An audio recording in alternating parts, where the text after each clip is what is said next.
The game just lost the entire West Coast. Kendrick's camp finally broke their silence, and what they said is destroying his credibility. J-Rock moved, 2Ts stood firm, and the game's explanations are making everything worse. This whole situation has the internet absolutely spinning because a legend's legacy is crumbling in real time. Everybody thought they knew the full story. The game claimed he tried to sign Kendrick back in the day, 2Ts called him a liar, TDE stayed silent. That was the version everyone was running with, waiting to see who would break first. But now, new moves from multiple TDE artists, fresh interviews, and social media warfare got the whole narrative twisting. Because what's happening right now isn't just a credibility crisis anymore. It's the real-time destruction of a 20-year legacy. And the streets just picked a side. The game is on the wrong one. Let me take you through every shocking development that dropped in the last 72 hours, because nobody saw this coming. J-Rock just entered the chat, and it's brutal. 3 days ago, J-Rock, Kendrick's day one brother, TDE OG, the same dude who was literally in the trenches with K-Dot since Section 80, posted something that sent the entire internet into absolute frenzy mode. He didn't say the game's name directly. He didn't have to. According to multiple reports from hot new hip-hop and social media detectives who've been working overtime, J-Rock made a shady post that was clearly aimed at the game's claims about trying to sign Kendrick back in the day. And here's why this matters more than any response from Kendrick himself. J-Rock doesn't do social media wars. This man stays quiet, does his work, and only speaks when it's dead serious. When he moves, it means TDE approved it. When he posts something shady about your credibility, that's a co-signed message from the entire camp. That's not one person calling you a liar anymore. That's the whole family saying, "We don't know what you're talking about." Fans immediately started connecting dots like they were building a federal case.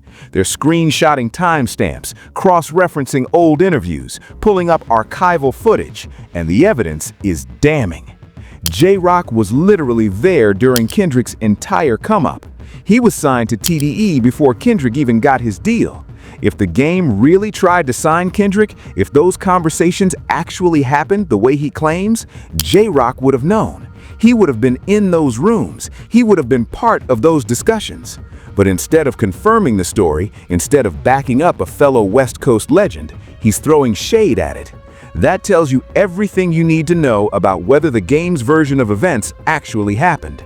And it gets even crazier, because the game responded to the 2T situation in a full podcast interview on Back on Fig 3 days ago. People were watching to see if he'd clarify, if he'd provide receipts, if he'd prove his story once and for all. But instead of clearing anything up, instead of showing text messages or contracts or anything concrete, he doubled down. He went harder. He attacked 2Ts personally again, talking about power dynamics, living situations, trying to minimize his credibility by questioning his position and relationship to Kendrick. And the internet is not having it. Commentary channels are blowing up with videos getting hundreds of thousands of views. One video titled "The Game Goes Off on Kendrick Lamar Bodyguard 2Ts" is absolutely exploding, and the comments section is destroying him. People are saying things like, "Ever since the game said Michael Jackson called him to squash his beef with 50, I've never believed a single word he says." Think about what that means. That's not just about this Kendrick situation anymore. People are questioning everything the game has ever claimed throughout his entire career. Fans are going back through decades of interviews right now, pulling up old stories, cross-checking dates, asking, was any of this real? That's the danger of getting caught in one lie. It makes people re-examine your entire history with a skeptical eye. And right now, the game's entire narrative, every story he's ever told, is crumbling under intense public scrutiny. Every claim is being fact-checked, every timeline is being verified, and more often than not, things aren't adding up the way he said they did. Online detectives are working like they're building a documentary. They're creating spreadsheets. They're making Google Docs with receipts. They're tracking down people who were actually in the lay rap scene back then, reaching out to producers, engineers, artists who were around during Kendrick's early days. And nobody is confirming the game's version of events.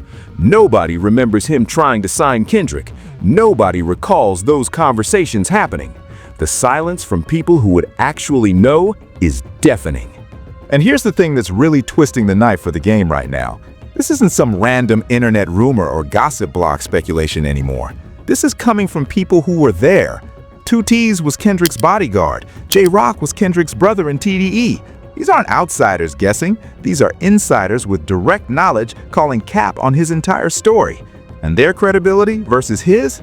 Right now, the culture is believing them over him. And that's a massive problem for someone trying to protect their legacy.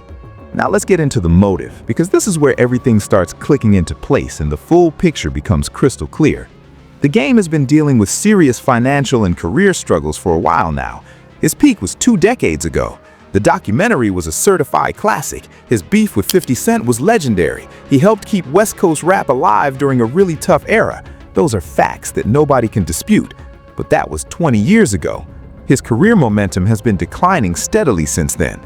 Think about it. This dude went from platinum albums and sold-out arena tours to struggling for relevance in a completely different hip-hop landscape. Back in his peak, people say he was pulling in millions annually between album sales, touring, and endorsements, but now he reportedly faces massive financial problems. According to a report from October 2024, the game has reportedly lost nearly $71 million due to lawsuits, unpaid debts, and contract disputes. His financial situation is reportedly an absolute mess. Meanwhile, Kendrick is still out here showing dominance. Pulitzer Prize winner, Super Bowl headliner, destroyed Drake in the biggest rap beef of the 2020s, universally respected, untouchable right now. That kind of contrast, that kind of fall off on one side while watching someone from your own city rise to heights you never reached, that can spark some real envy fast. It creates a psychological pressure that eats at you every single day. And here's where the timeline gets really interesting. For months leading up to this situation, fans noticed the game wasn't at Kendrick's legendary pop-out concert back in June 2024. Remember that? The entire West Coast showed up. Legends, current stars, up-and-coming artists, everybody was there celebrating unity after Kendrick destroyed Drake. Dr. Dre was there, Snoop was there, YG was there. The whole family came out, except the game. And people noticed. For months, fans have been asking, where was the game? Why wasn't he at the biggest West Coast moment in a decade? Some theorized he wasn't invited. Others thought he was beefing with Kendrick quietly and didn't want to show his face. The speculation was wild. And according to multiple sources, including Vice, Complex, and Hot New Hip Hop, the game finally gave his explanation in that Back on Fig interview. He said he stayed away on purpose to avoid confrontation because of gang politics. He claims his presence would have caused problems, that there's too much gang politics surrounding him when he shows up somewhere, so he was being mature by staying away to protect the event's vibe. But here's the problem with that explanation. Fans immediately called cap. Because if you're really so concerned about unity and keeping the peace, if you're really trying to protect the culture, why are you now publicly attacking Kendrick's bodyguard on podcasts? Why are you making up stories about trying to sign Kendrick? Why are you inserting yourself into drama and starting conflicts instead of staying quiet? The logic doesn't add up. You can't claim you avoided an event for peace, then turn around and create chaos in interviews. And here's the part that's really making people suspicious. According to social media discussions blowing up on Facebook and Reddit with thousands of reactions and comments, fans are pointing out that the game has been openly friendly with Drake. During the Kendrick versus Drake beef, the game never took a clear public side, but he also never publicly supported Kendrick the way other West Coast legends did. He stayed neutral, which in hip-hop culture, neutrality when your city is involved is basically picking the other side.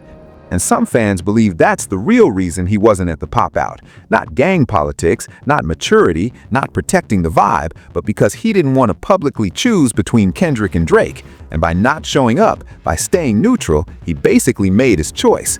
One Facebook post with thousands of reactions said fans are saying that the game was frozen out of the West Coast show due to his affiliation with K-Dot's chief rival Drake. Whether that's technically true or not, that's the perception now. And in hip-hop, perception is reality. Once the streets decide something about you, it's extremely difficult to change that narrative. So let's connect all these dots, because this is where the story gets really dark and tragic for the game. He wasn't at the pop-out. He claims it was by choice, but people think he either wasn't invited or didn't want to publicly support Kendrick over Drake because of whatever relationship he has with Drake. Then, months later, he starts telling this elaborate story about trying to sign Kendrick years ago, attaching himself to Kendrick's legacy and success, even though he wasn't present for the biggest West Coast moment in a decade.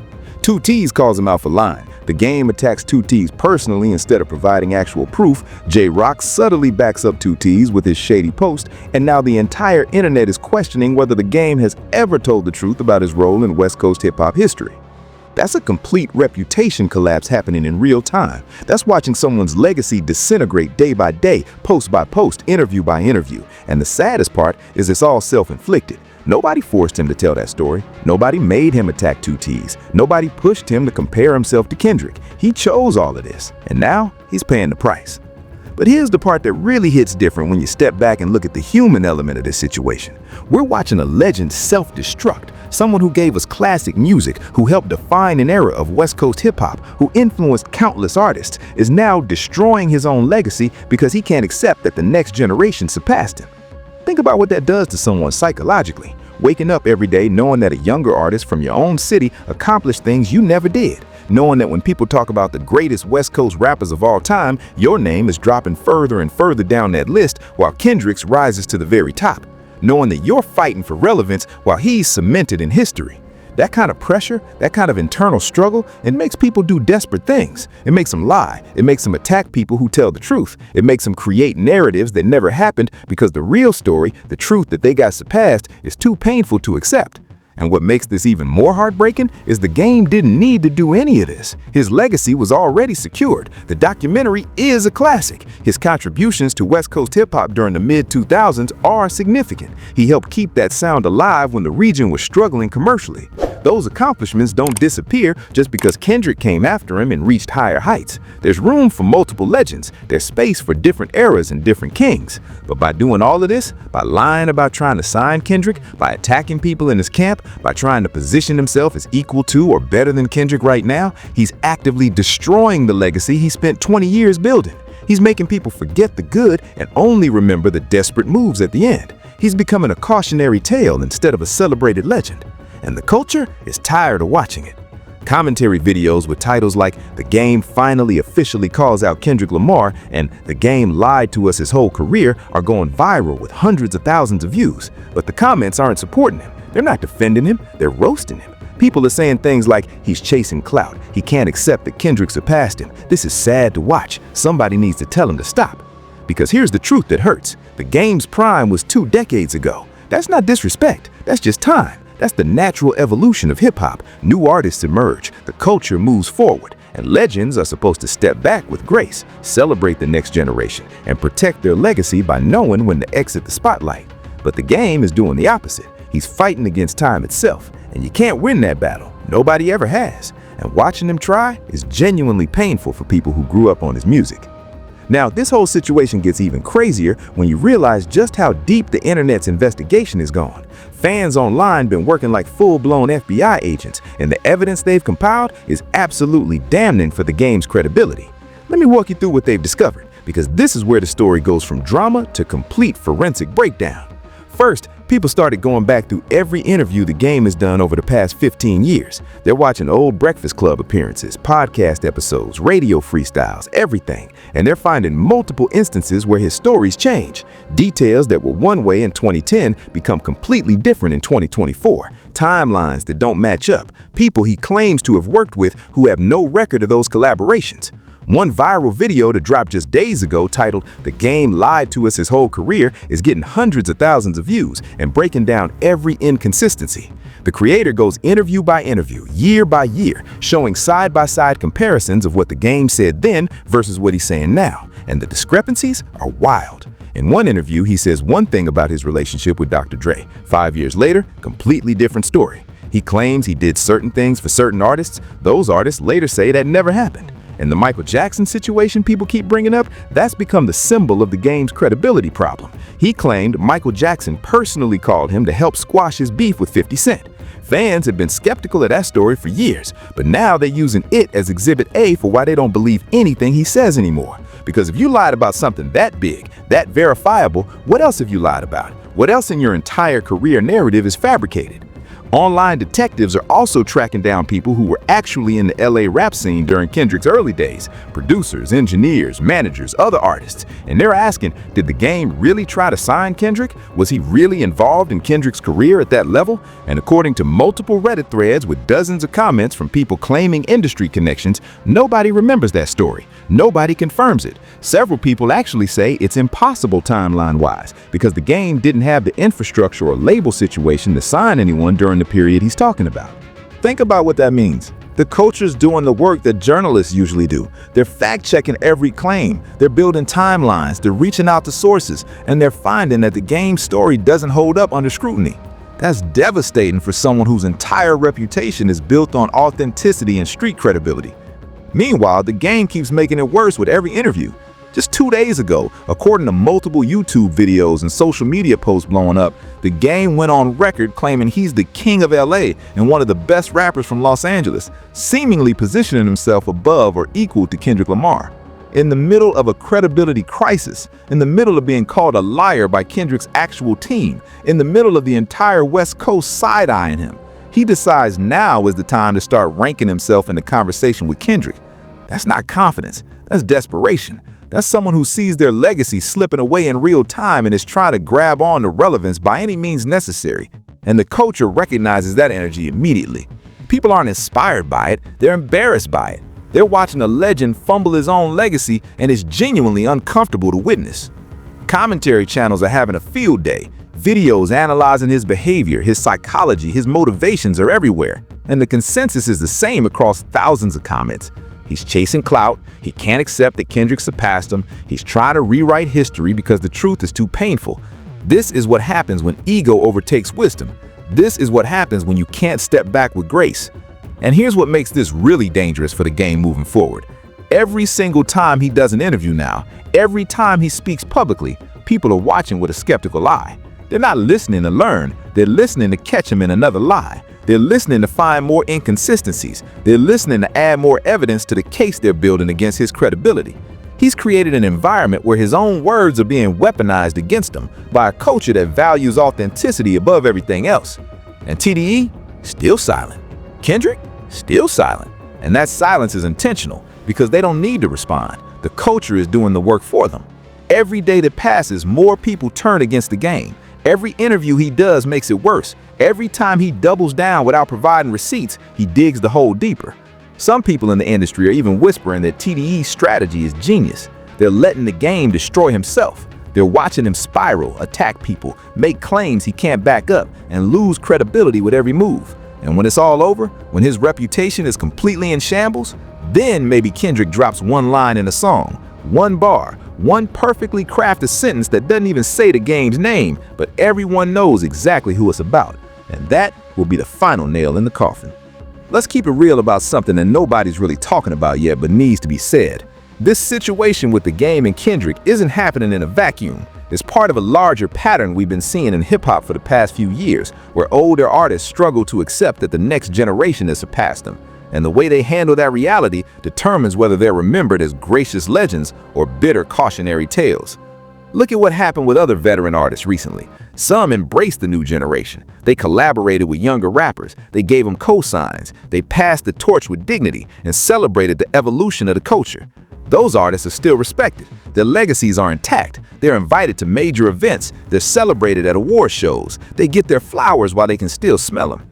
But then you have artists like The Game, who can't make that transition gracefully, who see a younger artist's success as a threat instead of a celebration, who create false narratives to attach themselves to success stories they weren't actually part of. And the culture remembers that energy. The culture doesn't forget who was humble versus who was desperate. And here's something fans keep bringing up in comment sections that's worth exploring. The Game has a history of inserting himself into other people's narratives. This isn't the first time he's claimed involvement in something that people question. Over the years, various artists and industry people have subtly pushed back against his versions of events, but it never really stuck because there wasn't this level of public scrutiny before. Social media wasn't as powerful, the internet wasn't as invested in fact-checking every claim. But now, we're in a different era. Everything is documented, everything is archived, everything can be verified or debunked within hours. And the game is operating like it's still 2005, when you could say things in interviews and people would just accept them. He hasn't adapted to this new reality where fans have the tools to investigate everything you say, where fans will go frame by frame through footage, dig up old interviews, cross-reference timelines, and build entire cases against your credibility. He's creating an environment where his own words are being weaponized against him by a culture that values authenticity above everything else. And TDE, still silent. Kendrick, still silent. And that silence is intentional because they don't need to respond. The culture is doing the work for them. Every day that passes, more people turn against the game. Every interview he does makes it worse. Every time he doubles down without providing receipts, he digs the hole deeper. Some people in the industry are even whispering that TDE's strategy is genius. They're letting the game destroy himself. They're watching him spiral, attack people, make claims he can't back up, and lose credibility with every move. And when it's all over, when his reputation is completely in shambles, then maybe Kendrick drops one line in a song, one bar, one perfectly crafted sentence that doesn't even say the game's name, but everyone knows exactly who it's about. And that will be the final nail in the coffin. And the financial pressure aspect of this situation can't be ignored either.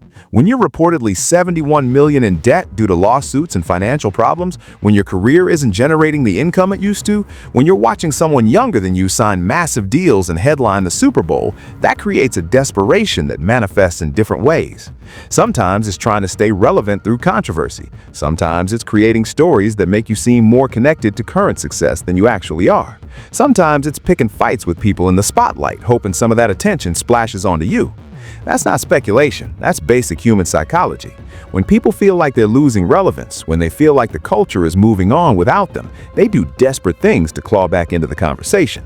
And everything the game has done over the past few weeks fits that pattern perfectly. The timing of these claims about trying to sign Kendrick, the aggressive responses when challenged, the comparison to current artists, the constant need to insert himself into Kendrick-related conversations, it all points to someone fighting against irrelevance with everything they have. But here's the tragic irony. By fighting so hard, by lying, by attacking people, he's accelerating his slide into irrelevance. He's making the exact problem he's trying to solve worse. If he had just stayed quiet, celebrated Kendrick from a distance, protected his own legacy without trying to attach it to Kendrick's, he'd be fine. People would still respect the documentary. People would still acknowledge his contributions. But now all of that is being overshadowed by this mess he created. Now when people think of the game, they're not thinking about his classic albums. They're thinking about him lying about Kendrick. That's what he'll be remembered for if this continues. And that's devastating. And this story is still unfolding, with way bigger implications than just one incident or one beef. What we're seeing here is a masterclass in how not to handle the evolution of your career and the rise of the next generation. This is becoming a textbook case that'll be studied in hip-hop for years, about ego versus legacy, about authenticity versus fabrication, about knowing when to step back versus desperately clinging to relevance. The bigger conversation happening in comment sections and group chats across the culture right now is about responsibility. When you're a veteran artist with a platform and influence, you have a responsibility to the culture that raised you. You're supposed to be a bridge between eras, not a barrier. You're supposed to celebrate growth, not sabotage it. You're supposed to pass wisdom down, not spread lies up. And the game is failing that responsibility spectacularly. And what makes this even more significant is the precedent it sets. Other veteran artists watching this situation are taking notes. They're seeing the consequences of trying to rewrite history, of attacking the next generation, of letting ego override wisdom. They're watching the game's reputation crumble in real time and thinking, I don't want that to be me. This is serving as a warning to an entire generation of artists who are approaching that transition point in their careers. The more you publicly fight against the inevitable evolution of hip-hop, the more you attach yourself to narratives that aren't yours, the more you lie to seem more relevant than you are, the worse your legacy becomes. And in an era where everything is documented and verified, where fans have the tools to fact-check every claim, where social media gives everyone a voice to call out inconsistencies, you cannot get away with fabricating your place in history. The culture will check you, the culture will fact-check you, and the culture will ultimately reject you if you're not authentic. The game situation is a wild example, but it's also a warning for anybody with a legacy to protect. The internet doesn't forget. Lies have an expiration date, and when you're caught fabricating stories, especially about artists who are more respected than you currently are, the backlash is swift and brutal and often permanent. What we're watching is someone who had a legitimate claim to legend status, actively destroying that claim by refusing to let the next generation have their moment without inserting himself into their narrative. And here's the question that's really at the heart of all of this. Why couldn't he just be happy with his own accomplishments? Why wasn't his own legacy enough? Why did he feel the need to claim involvement in Kendrick's rise when his own come-up story was already impressive? The documentary was a massive success. His early work was influential. His contributions to West Coast hip-hop during a crucial era are undeniable. That should be enough, but apparently it's not. And that reveals something deeper about ego, about insecurity, about the psychological toll of watching time move forward without you. So where does this go from here? That's the question everybody's asking right now as the situation continues to spiral.